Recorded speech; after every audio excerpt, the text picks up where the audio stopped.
Yadav sir जी का धन्यवाद करता हूं। साथ में उपस्थित सभी जो भी इस कार्यक्रम में शरीक हुए हैं, प्रत्येक लोग उम्मीद किए थे, लेकिन जब शुरू हुआ तो वंदे भारत का ठहराव जहानाबाद में नहीं हुआ। जिस दिन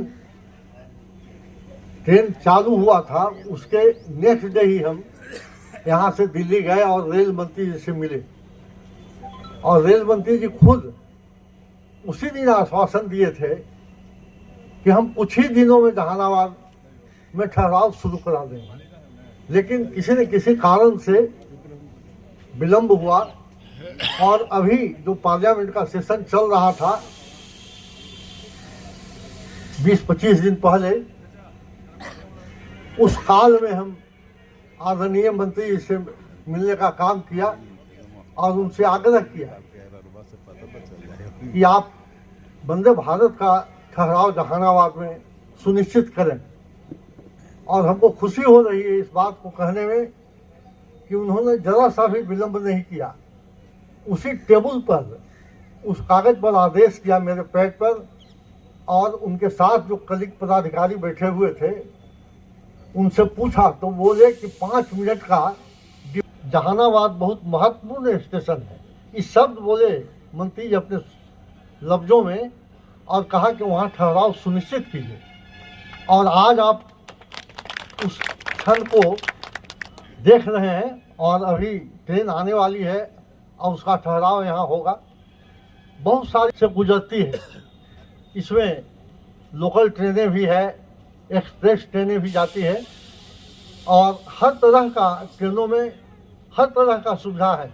लेकिन वंदे भारत ट्रेन जो है वो कुछ विशेष बनाया गया है, और विशेष बनाया गया है इसलिए कि जिससे कि जिनको बहुत ज़रूरी होता है और सुविधा के साथ चाहते हैं ट्रेवल करना, तो उसमें निश्चित रूप से कहीं न कहीं से बोझ बढ़ता है, और बोझ बढ़ता है तो उसका किराया भी बढ़ता है।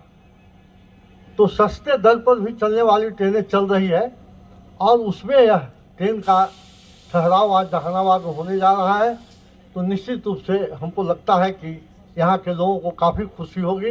लेकर 7:36 होगा, और लौटने वाली ट्रेन 22-350 जो रांची से 4:15 बजे खुलती है और रात के 10 बजे पटना पहुंचेगी, उसका टाइम यहाँ पर 9:25 से 9:27 होगा।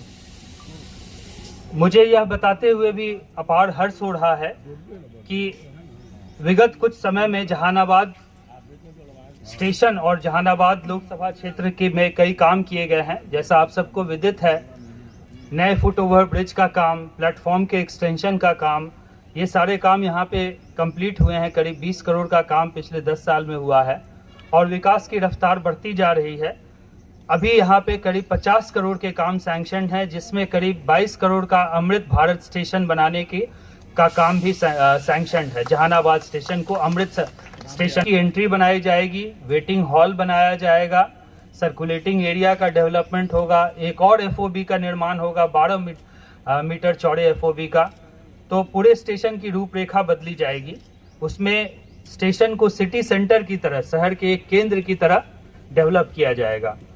और उसके साथ साथ इस क्षेत्र में कई जो ट्रैक क्रॉसिंग के लिए जो रोड अंडर ब्रिज LHS की रिक्वायरमेंट होती है, वो भी कई सैंक्शन हो चुके हैं, जैसे चमन। वंदे भारत का ठहराव जिस दिन से वंदे भारत शुरू हुआ था उसी समय से हम प्रयास में लग गए थे कि वंदे भारत का ठहराव निश्चित रूप से जहानाबाद में होना चाहिए। और उस क्रम में बहुत बार हम आदरणीय मंत्री जी, रेल मंत्री से मिले, पार्लियामेंट को क्वेश्चन भी किया, चिट्ठी भी लिख के दिया, और अंततः आदरणीय रेल मंत्री जी को हम धन्यवाद देते हैं कि वो मेरे आग्रह को स्वीकार किए, और जहानाबाद में वंदे भारत का ठहराव सुनिश्चित हो गया, शुरू हो गया। और यह जो वंदे भारत ट्रेन है निश्चित रूप से जहानाबाद ही नहीं, जहानाबाद के अगल बगल 50 किलोमीटर के रेडियस के लोगों का समझिए कि यह साधन बनेगा कम्युनिकेशन का, और काफ़ी लोगों को सुविधा उपलब्ध होगा। कम्युनिकेशन कि व्यवस्था बढ़ने से निश्चित रूप से हर चीज़ का विकास होता है। आवागमन की सुविधा बढ़ने से व्यापार से लेकर उद्योग हर चीज़ में बढ़ोतरी होती है। तो यह एक महत्वाकांक्षी योजना आदरणीय प्रधानमंत्री जी का है और वह कार्य रूप में परिणत हो रहा है और उससे पूरे देश के लोगों को लाभ मिल रहा है। उसमें जहानाबाद क्षेत्र के लोगों को भी काफ़ी लाभ मिलेगा।